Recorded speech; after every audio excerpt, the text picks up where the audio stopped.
అమ్మ మధు, మీ అత్తయ్యకి ఏమైందమ్మా? నిజం చెప్పమ్మా, తనకేమైతే నేను బతకలేను. ఇంట్లో ఇదే డ్రామా జరుగుతోంది, ఇక్కడ ఇదే. మావయ్య నువ్వేం కంగారు పడకు మావయ్య, వెళ్దాం పదా. పదమ్మా, వస్తున్నానంబిక నీ దగ్గరికి. మీరు బెయిల్ మీద వెళ్తున్నారు. కొన్ని రూల్స్ ఉన్నాయి. పొద్దున్న సాయంత్రం స్టేషన్కి వచ్చి సంతకం చేయాలి. అలానే మీరు చెప్పే వరకు ఊరు దాటకూడదు. నేను మా ఆవిడున్న హాస్పిటల్లోనే ఉంటాను. మీరు అరెస్ట్ చేయాలనుకుంటే అక్కడికే వచ్చి అరెస్ట్ చేయండి. ఇక నేను వెళ్ళొచ్చా సార్? వెళ్ళండి. అంబిక,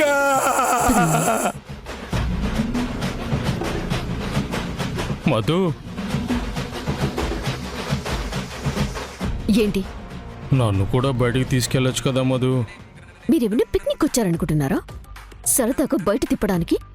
ఇది జైలు, ఎలా కుదురుతుంది? మా ఆవిడ కూడా బాలేదని చెప్పు, లేకపోతే చచ్చిపోయిందని చెప్పు. బాలేదంటేనే మారుతీరావుకు బెయిలిస్తే పోయిందంటే కేసు కొట్టేస్తారేమోగా. నీకంత సీన్ లేదురా మగడా. మీ ఆవిడొచ్చింది, తనే బయటికి తీసుకొస్తుందిలేండి. నీ మీద జాలి పడ్డమంటే పాముకి పాలు పోసినట్టే. ఎస్ఐ గారు, నేను పోయినా సరే వీణ్ణి మాత్రం జైలు నుంచి బయటికి రానివ్వద్దు. రత్నం, ఛీ నోర్మై, అసలే నీ గొంతు వినలేను, మళ్ళీ దానికి సాగదీత ఒకటి. మండిపోతుంది నాకు. నువ్వు జీవితాంతం ఈ జైల్లోనే పడి చావు. లోపల ఏం చేస్తున్నావు మధు? ఆ పొలిటీషియన్ పిలిస్తే ఆగాను మావయ్య. ఇప్పుడు నేను బయటికి తీసుకుని వస్తే ఆ ఇంటిని నిలువునా ముంచేస్తాను, ఆ సింధుని పొడి చేస్తాను, పీకేస్తాను అని ఏవేవో చెప్పావుగా. ఏంటి ప్లాన్ ఇప్పుడు? నువ్వు కూడా ముదిరిపోయావు మధు. డైరెక్ట్గా విషయంలోకి వచ్చేస్తున్నావు. యశుని ఏ హాస్పిటల్లో జాయిన్ చేశారో ఆ హాస్పిటల్కి వెళ్దాం పదా. అక్కడికెందుకు మావయ్య? పిచ్చి మధు, ఆ రోజు సింధు అంబులెన్స్కి ఫోన్ చేసింది. తనకున్న కంగారికి యశుని ఒక హాస్పిటల్లో, చంద్రాని ఇంకో హాస్పిటల్లో జాయిన్ చేయదు. ఆ హాస్పిటల్కి వెళ్ళి కూపీ లాగితే చంద్ర గురించి ఏమైనా తెలియచ్చు. నువ్వు సూపర్ మావయ్య, పద.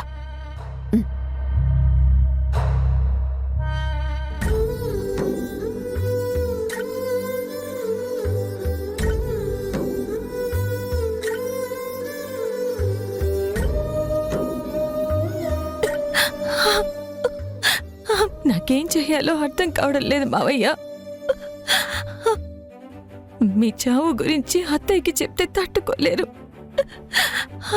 యష్కి చెప్తే తను కాల్చిన బుల్లెట్ తగిలి చనిపోయారు అని తెలుసుకుంటే తనని తాను క్షమించుకోలేడు, ప్రాణాలు వదిలేస్తాడు. అయ్యో, ఇప్పుడు నేనేం చెయ్యాలి?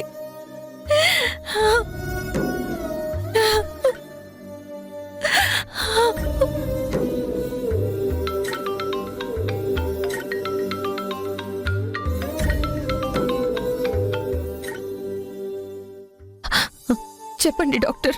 సింధు గారు, చంద్రగారి బాడీ ఇంకా హాస్పిటల్లోనే ఉంది. మీరింకా ఏ నిర్ణయం తీసుకోపోతే ఎలా మేడం? బాడీని ఇలాగే ఎక్కువ రోజులు మార్చురీలో ఉంచలేము. త్వరగా డీకంపోజ్ అయ్యే అవకాశం ఉంది మేడం. ప్లీజ్ మేడం, వెంటనే వచ్చి తీసుకెళ్ళండి మేడం. లేదు డాక్టర్, నేను ఆలస్యం చేయను. ఇప్పుడే బయలుదేరొస్తున్నాను. నాకు కొంచెం టైం ఇవ్వండి. Okay madam.